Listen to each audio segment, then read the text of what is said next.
ein dicker Kuss von der Trainer von der Meister.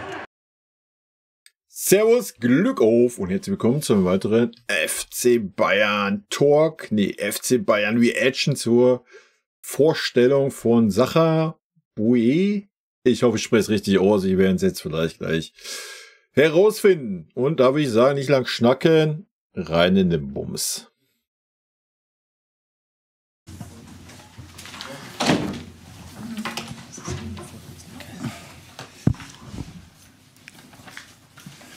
Ja, ein herzliches Willkommen allerseits. Der FC Bayern freut sich sehr, heute Sacha Boey als neuen Spieler bei uns an der Säbener Straße beim FC Bayern.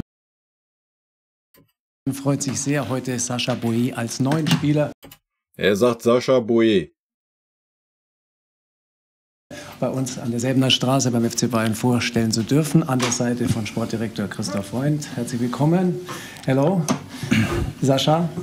Bonjour. Bonjour. Ça va? Schön, dich da zu haben. Du hast das erste Training jetzt schon absolviert mit der Mannschaft. Wie sind die neuen Teamkameraden? Was sind deine ersten Eindrücke vom FC Bayern? Ehrlich gesagt war es ein sehr gutes neues Training. Es waren viele Leute, die ich schon kannte. Es ist eine tolle Mannschaft und ich freue mich darauf, die besser zu kennen. Das hört sich schon mal gut an. Christoph, was ist Sascha Was soll er auch sonst sagen? für ein Typ? Welche Fähigkeiten bringt er mit? Ja, Sascha ist ein Typ, welche Fähigkeiten bringt er mit? Ja, Sascha ist ein Sagt auch Sascha. ein Junge, der sehr aufgeweckt ist, der sich in den letzten Jahren sehr, sehr gut weiterentwickelt hat, der viel Energie hat, der vor Energie sprüht und ja, im Das brauchen wir. Spiel sehr zweikampfstark ist, viel unterwegs ist, viele Meter zurücklegt, einfach ein zweikampfstarker Spieler, wo ich überzeugt bin, dass der unserer Mannschaft sehr gut tun wird. Musst du nur den Tuchel davon überzeugen. Leute, hört mir auf, ey. Dankeschön. Dann bitte eure Fragen. Bitte. Sascha wird auf Französisch seine Muttersprache antworten, also ihr seid alle verkabelfähig. Mario Krischl beginnt für den Kicker. Ja, Sascha, servus. Wann hast du das erste Mal vom Interesse des FC Bayern erfahren und wann wurde es konkret? Und an Herrn Freund natürlich die Frage, wird Sacha Boey der letzte Neuzugang bleiben im Winter?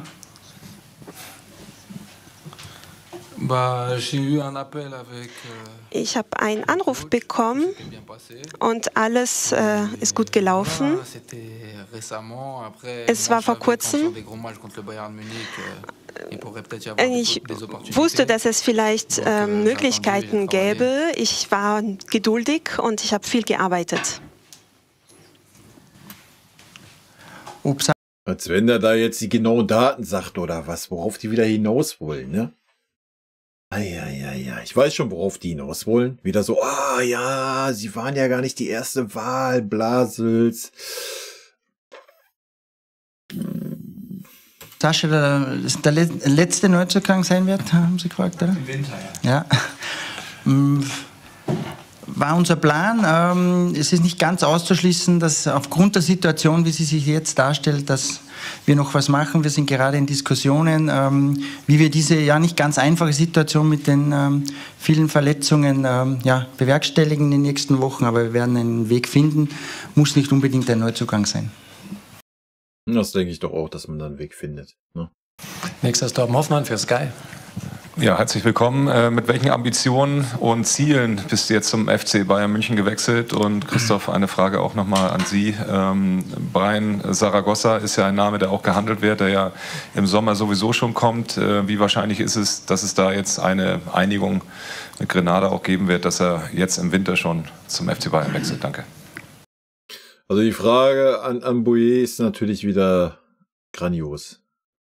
Ich weiß nicht, das sind so hohle Fragen, was soll er denn jetzt sagen? Warum ist er zum FC Bayern, was erwartet, was will er hier erreichen? Das sind so Fragen, Alter, da fällt mir schon direkt wieder ein Ei aus der Hose.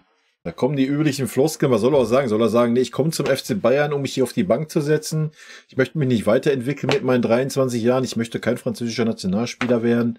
Also was sind das für dumme Fragen, Alter? Bonjour. Hallo. Ich mache einfach mein Bestes, stelle mir nicht so viele Fragen und unterstütze die Mannschaft, wie ich kann, Schritt für Schritt. Und dann werden wir sehen, aber ich erwarte das Beste. Ja, Brian wird definitiv Spieler vom FC Bayern München sein ab Sommer. Da haben wir eine Vereinbarung. Wir haben jetzt eben die Situation, dass wir viele Verletzte haben und dass Brian sicher ein Spieler sein wird, der im Sommer das Bayern-Trikot tragen wird. Jetzt haben wir uns, wir sind in Gesprächen, ob es auch schon möglich wäre, dass wir ihn vielleicht früher dazu zu holen, aber da gehören immer 3 Parteien dazu, wie bei jedem Transfer, und werden wir sehen, was da die nächsten 2 Tage noch bringen. Nächstes Marc Gabel für RTL, bitte. Ja, salut Sascha. Jetzt wird es ja nicht viel Eingewöhnungszeit geben können diesmal, da die Personaldecke also momentan so angespannt ist. Hat der Trainer Sie schon quasi vorgewarnt, dass es direkt am Wochenende möglicherweise einen Einsatz gibt, und sind Sie bereit, sofort loszulegen? Ja, ich bin immer bereit. Ich arbeite jeden Tag dafür und ich werde mein Bestes geben. Ich bin für alles bereit und ich werde alles tun, damit es gut ist. Wenn der Trainer schon mit ihm gesprochen hätte. Ach Leute, ey, die sind noch ziemlich blauäugig da teilweise. läuft. Nächster ist Nikolaus Linner für die Bild-Zeitung, hier links. Hallo Sascha, du hast bei deiner Vorstellung beim FC Bayern gesagt, dass in deiner Sicht Philipp Lahm die größte Bayern-Legende sei. Mich würde interessieren, hast du dir bei ihm schon etwas abgeguckt und siehst du dich in der Lage, vielleicht sogar in seine Fußstapfen zu treten hier im Club?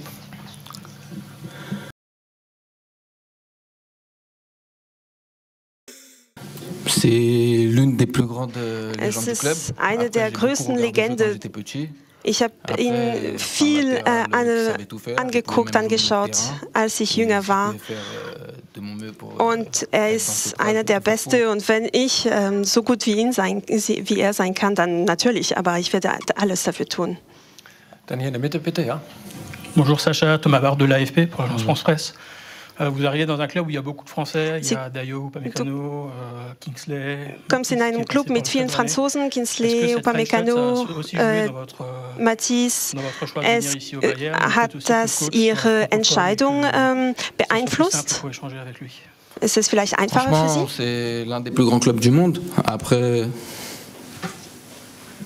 es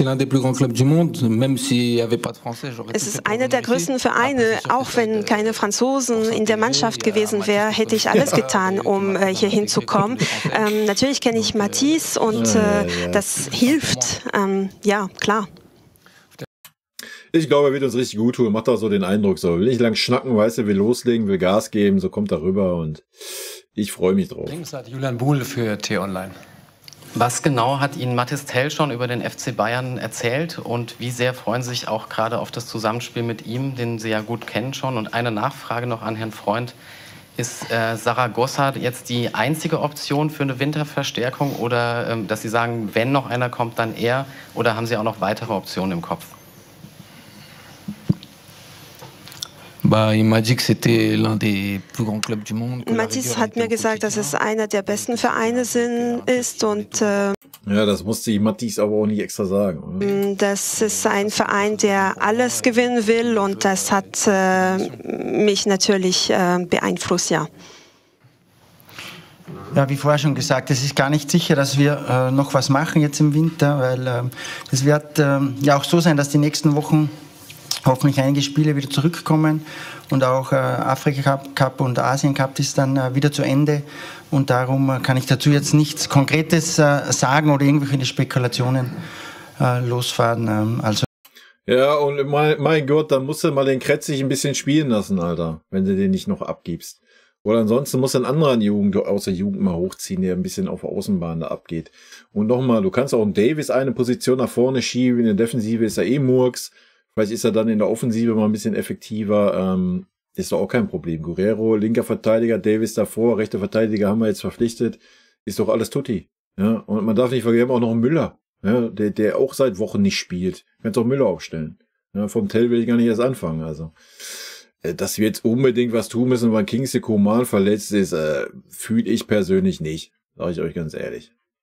Also das Transferfenster schließt ja am 1. Februar und dann wissen.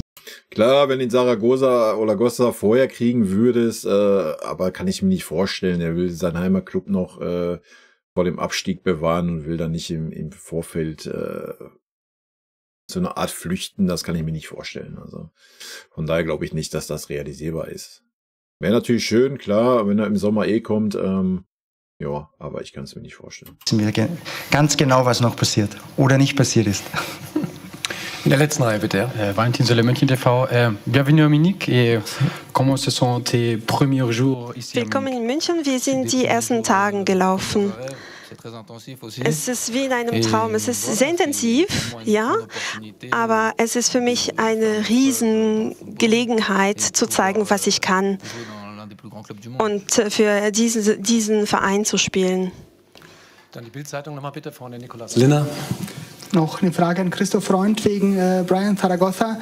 Der hatte erklärt noch Anfang des Monats, dass es seine Absicht ist, bei Granada die Saison zu Ende zu spielen, seinen Herzensclub in der ersten Liga zu halten. Mich würde interessieren, Sie befassen sich mit der Personalie, ob es die Möglichkeit gäbe, ihn früher zu holen.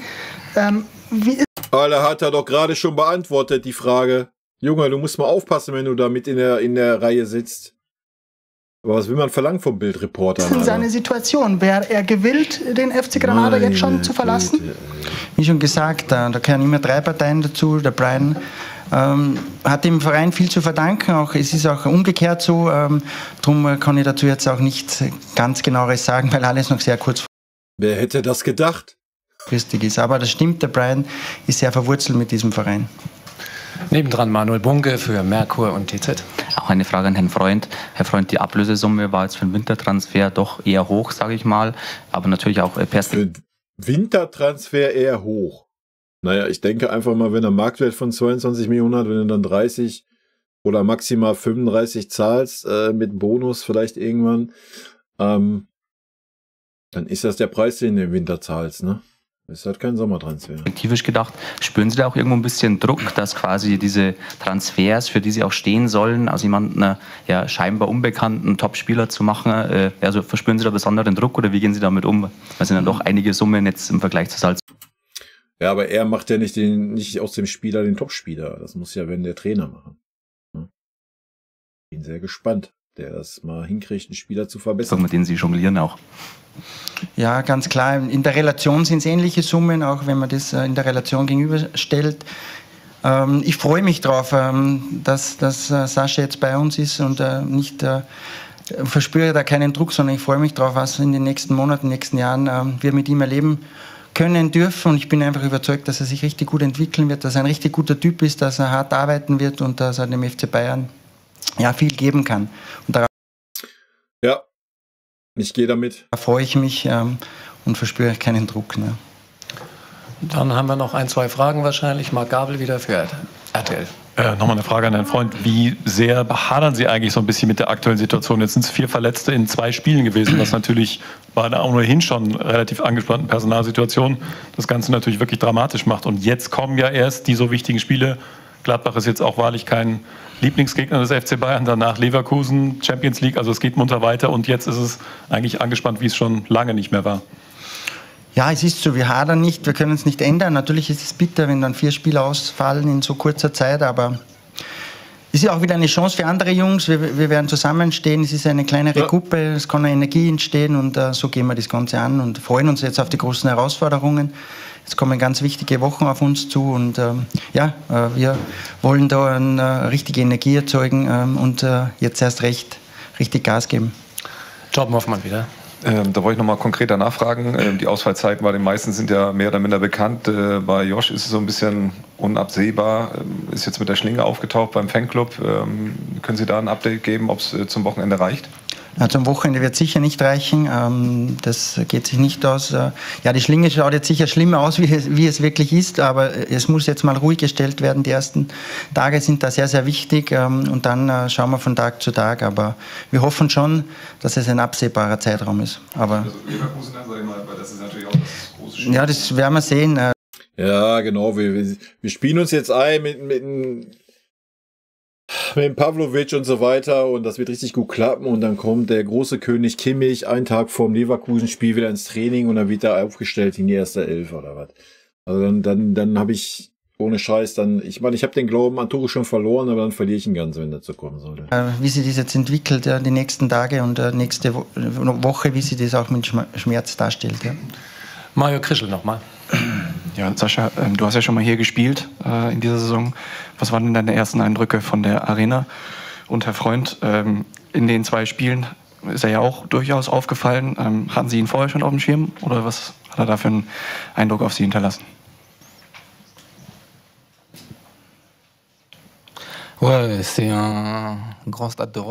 Ja, die Allianz ist ein Riesenstadion in Europa. Die Stimmung ist...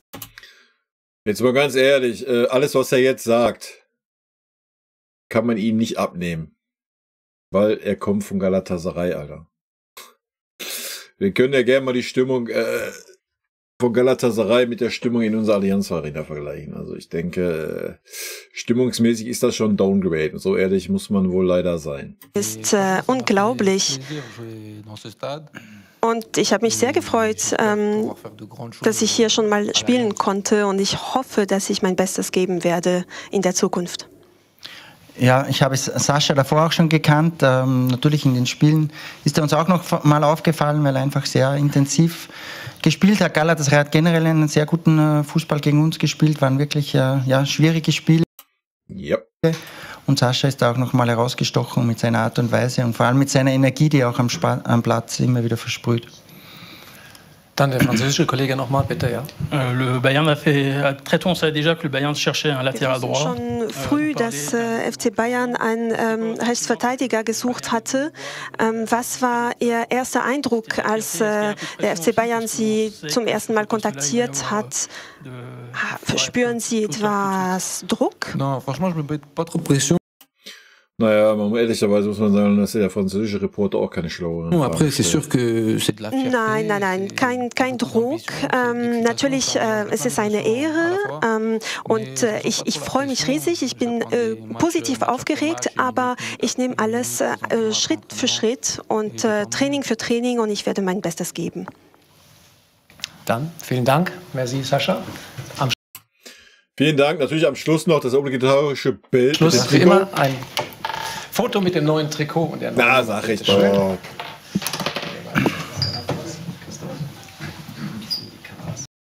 Na, sag ich doch. Ja, Leute, ich habe es ja schon im Stream gesagt, ich habe es schon in dem anderen Video gesagt. Pressekonferenz war jetzt eher so so fragenmäßig, muss man fairerweise sagen. Für mich der beste Transfer von den Leuten, die in der Verlosung waren. Wenn er die nächsten Stepper bei uns macht, kann das ein richtig, richtig guter Transfer werden. Ne? Ich bin auf jeden Fall guter Dinge.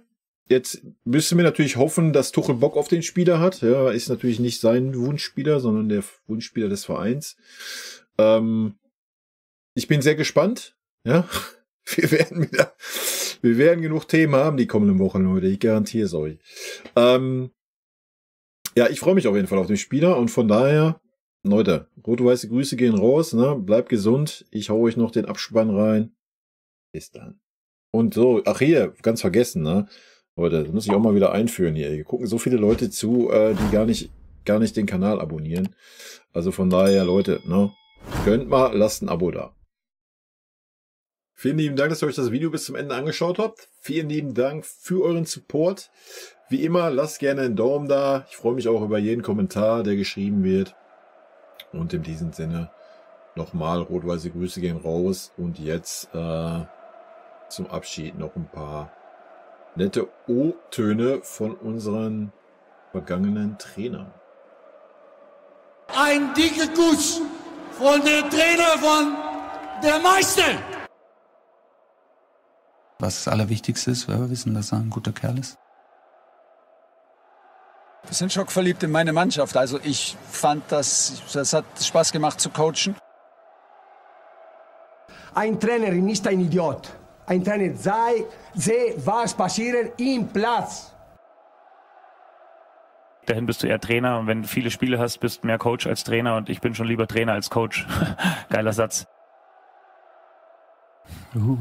Magic.